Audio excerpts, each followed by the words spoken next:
You are me. We are them.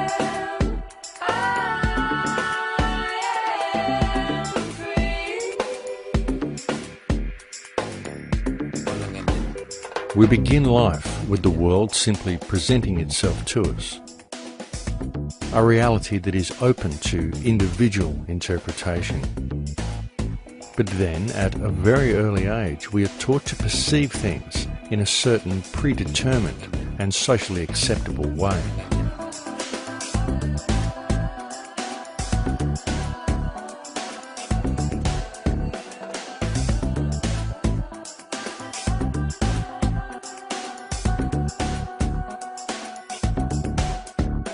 The process begins first at home,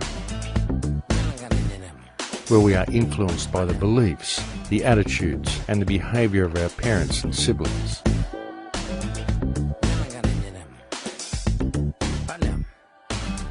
And then, as soon as we are old enough to be capable of independent thought, and have gained an acceptable degree of communication skills,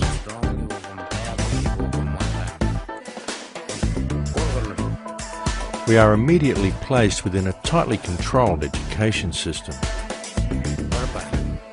to then begin a process where our minds are carefully and deliberately moulded into a particular way of thinking. A process where little or no deviation from conformity is tolerated. Through a system of constant repetition, we are then taught that the world functions in a certain way. And we are only considered to be functional ourselves when we believe and are able to repeat without question that which has been taught to us during our time within the system. Throughout the entirety of our scholastic years, any independent thought is frowned upon, and instilled into each and every student is the belief that our success within the system is wholly dependent upon our ability to regurgitate on command that which has been taught to us. And we are told that upon leaving the education system, our path through life and our standing in reality itself will be determined entirely upon how economically viable our personal endeavours are.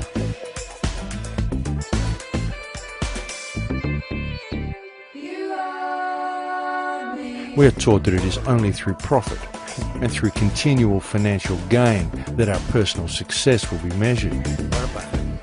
We are taught that we must either work for someone or we must strive to gain a position in society where someone else will work for us. But either way, all must work.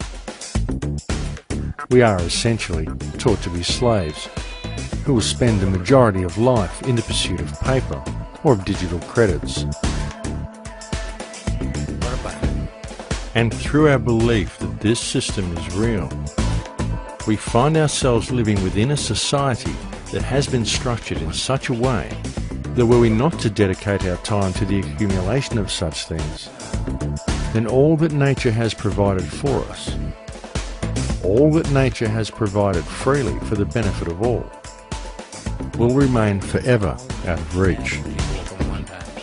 Yet in pursuing such goals in the belief that doing so will enrich our lives, all we do is give power to the meme that enslaves us, and the price we ultimately pay is the connection we once had to the world around us.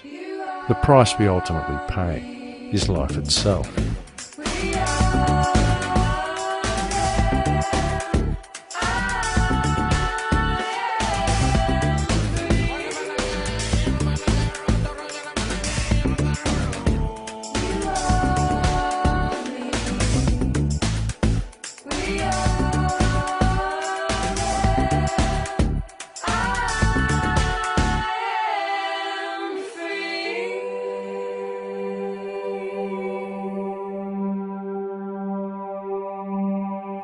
The entire educational, financial, legal, political and social systems that modern human beings are subject to from the moment of birth are all structured with a singularity of purpose: to perpetuate the meme.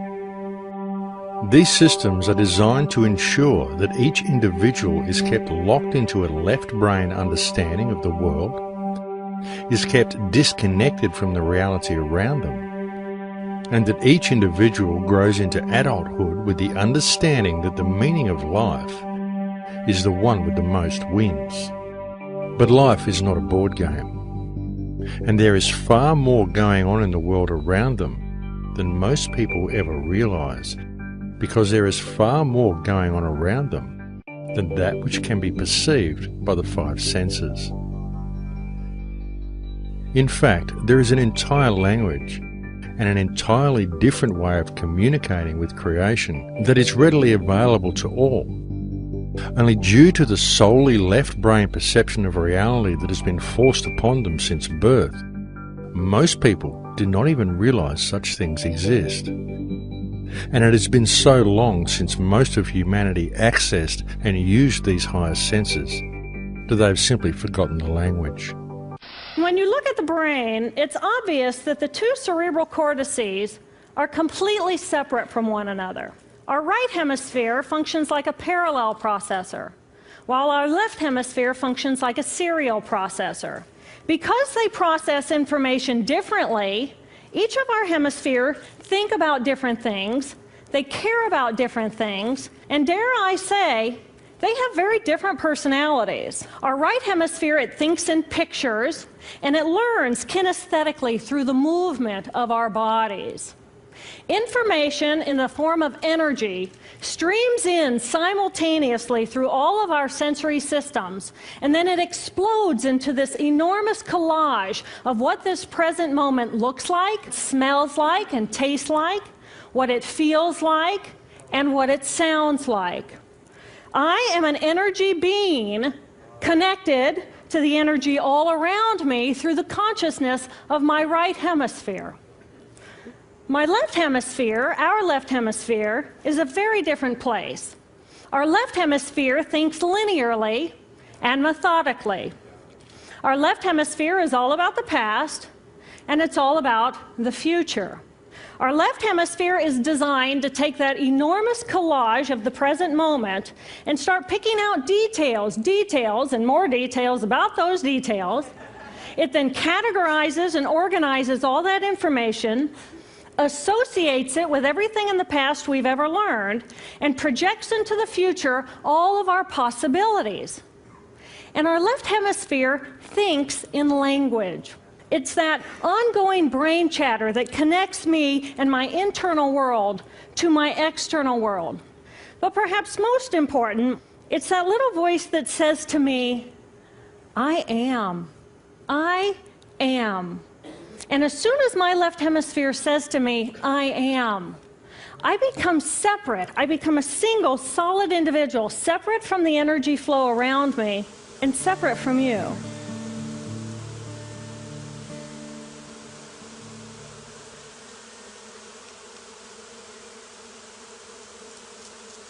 We have up here just an entire colony of bees creating some type of amazing magnetic force field around this tree, and this tree is transmitting whatever that is to the ground that I'm sitting on.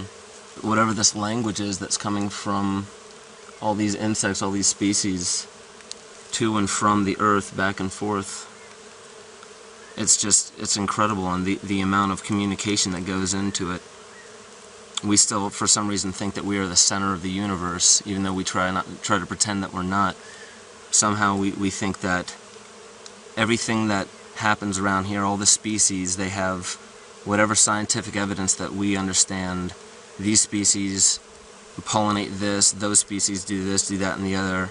And as long as we take care of the species that we need, as long as we take care of all the ecosystems that will sustain us as humanity on this earth, then we'll be fine. Without understanding that if you were to look at it as this spherical spider web, 360 degrees, we're just a small little portion of it. And yeah, maybe a couple 100,000, maybe a million threads or webs would contact us.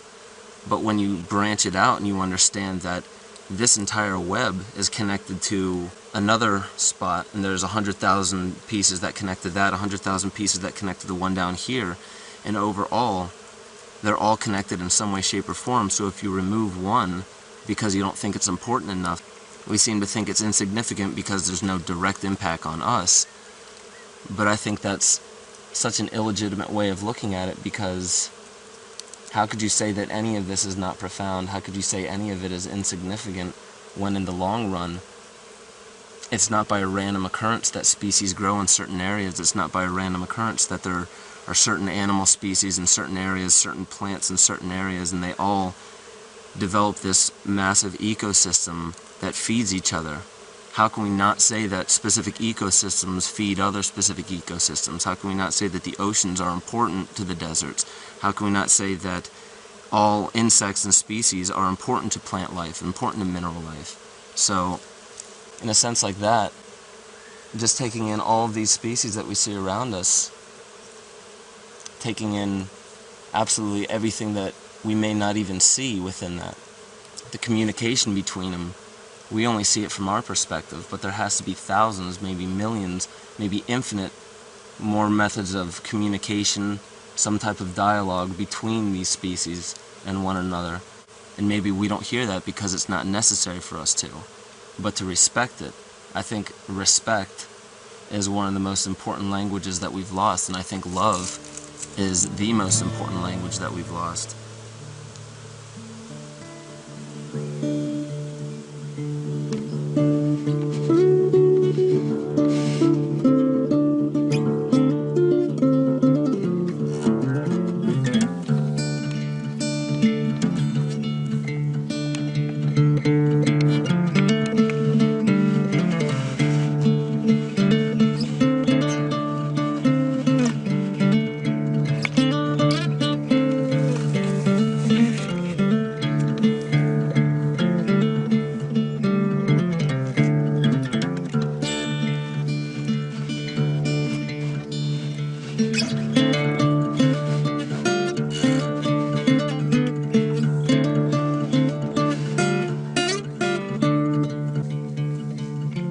Ancient man had always had a symbiotic relationship with nature and interacted with his surroundings with a degree of understanding and communication that many people of modern times find difficult to even comprehend, let alone exercise. Yet, for most of humanity, this symbiotic relationship has now long since disappeared, and the language of nature has been all but forgotten. What happened? What was it that caused man to become so disconnected from the earth? And if civilization continues to follow its present course, how further disconnected are we likely to yet become?